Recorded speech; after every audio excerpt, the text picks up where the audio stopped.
आज के दौर में खुद को गंदे विचारों से बचाना बहुत बड़ी बात है। चारों तरफ सोशल मीडिया के कारण अश्लील और गंदे विचारों की भरमार पड़ी है। इन विचारों का शिकार हर कोई होता है और हमारा अवचेतन मन ऐसे विचारों को तुरंत ग्रहण कर लेता है। क्या अपने दिमाग को इस अश्लील विचारों से बचाया जा सकता है? इस सवाल का जवाब पाने के लिए आपको एक कहानी सुनाते हैं। तो चलिए कहानी को शुरू करते हैं। बहुत समय पुरानी बात है। स्वर्ग के राजा देवराज इंद्र ने एक बार 3 महर्षियों को अपने धाम में आमंत्रित किया। इनके बारे में कहा जाता था कि यह ऐसे महान संत थे जो तमाम मन के भ्रमों से पूरी तरह मुक्त थे, क्योंकि उन्हें लगा कि यह तपस्वी संत यदि पूर्ण सिद्ध हो गए तो उनका सिंहासन जाना तय है।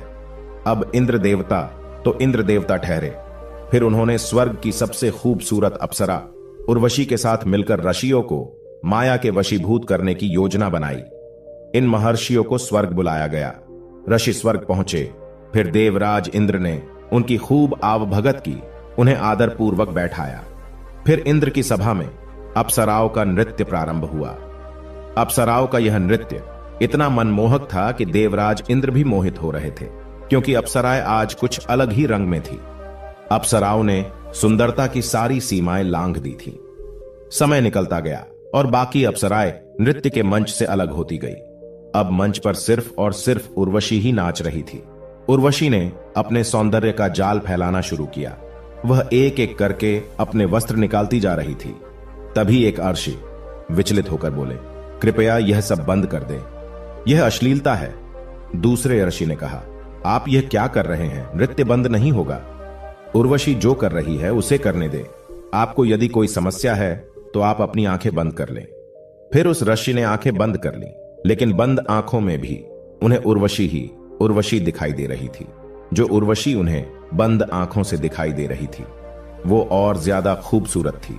इस उर्वशी के तन पर एक भी कपड़ा दिखाई नहीं देता था। ऋषि बहुत दुविधा में फंसे। उन्होंने सोचा कि यह क्या हो रहा है? बंद आंखों से दिखने वाली उर्वशी तो निर्वस्त्र है। इससे कम सुंदरता तो बाहर वाली उर्वशी है। इधर बाहर वाली उर्वशी भी सारी सीमाएं लांघ रही थी। उर्वशी ने अब अपने प्रदर्शन की पराकाष्ठा प्रदर्शित की। अब उसके बदन पर एक भी वस्त्र नहीं रहा। इससे दूसरे ऋषि भी विचलित हो गए और कहने लगे, यह तो पराकाष्ठा है, मैं इसे सहन नहीं कर सकता, यह सब बंद किया जाए। तब तीसरे ऋषि बोले, यदि आपको ज्यादा समस्या है तो आप अपनी आंखें बंद कर लीजिए, लेकिन यह नृत्य बंद नहीं होगा। दूसरे ऋषि ने भी आंखें बंद कर ली, लेकिन बंद आंखों से उन्हें उर्वशी का वो रूप दिखाई दिया जो जीती जागती उर्वशी से ज्यादा सुंदर थी। बाहर वाली के तन पर कुछ कपड़े तो थे। दूसरे ऋषि बहुत विचलित हुए। इधर तीसरे ऋषि उर्वशी का नृत्य ध्यानपूर्वक से देख रहे थे। पिता के वीर्य और माता के गर्भ के बिना जन्मी पौराणिक पात्रों की उर्वशी ने अब सारी सीमाएं लांघ दी और अब उसके तन पर कोई कपड़ा नहीं था। तीसरे ऋषि तब भी विचलित नहीं थे और वह बहुत ध्यान से नृत्य को देख रहे थे। अब उर्वशी अचंभित थी कि आखिर इस अवस्था में मुझे नाचते हुए देखने के बावजूद भी तीसरे ऋषि विचलित क्यों नहीं है? ऋषि बड़े ध्यान से देख रहे थे। उनके मन में ख्याल था कि शायद और कुछ भी होगा जो उर्वशी उतारेगी। शायद उर्वशी अपनी चमड़ी उतारेगी। मैं देखूं तो सही, आखिर इस चमड़ी के अंदर और क्या है? उर्वशी के पास अब उतारने के लिए कुछ भी नहीं था। वह हैरत में थी कि इस अवस्था में भी वह ऋषि को विचलित नहीं कर पाई कि दुनिया में पहला ऐसा व्यक्ति देखा जो इस अवस्था में देखकर भी शांत और सहज है।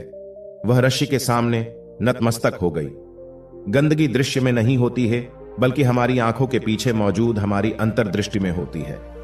आंखें बंद करके हम अपने अंदर की गंदगी को साफ नहीं कर सकते हैं। जितना हम अपनी आंखें बंद करेंगे उतनी ही हमारी अंदर की गंदगी हमें परेशान करेगी।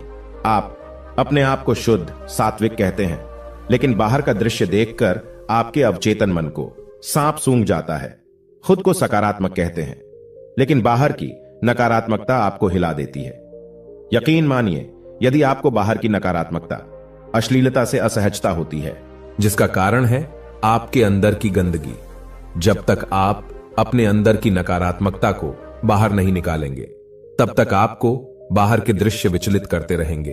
तामसिकता शरीर में नहीं, बल्कि उस शरीर को देखने की दृष्टि में है जो काम वासना और अश्लीलता, तामसिकता दृश्य में नहीं, उस दृश्य के पीछे खड़े हो जाने वाले भावों में है।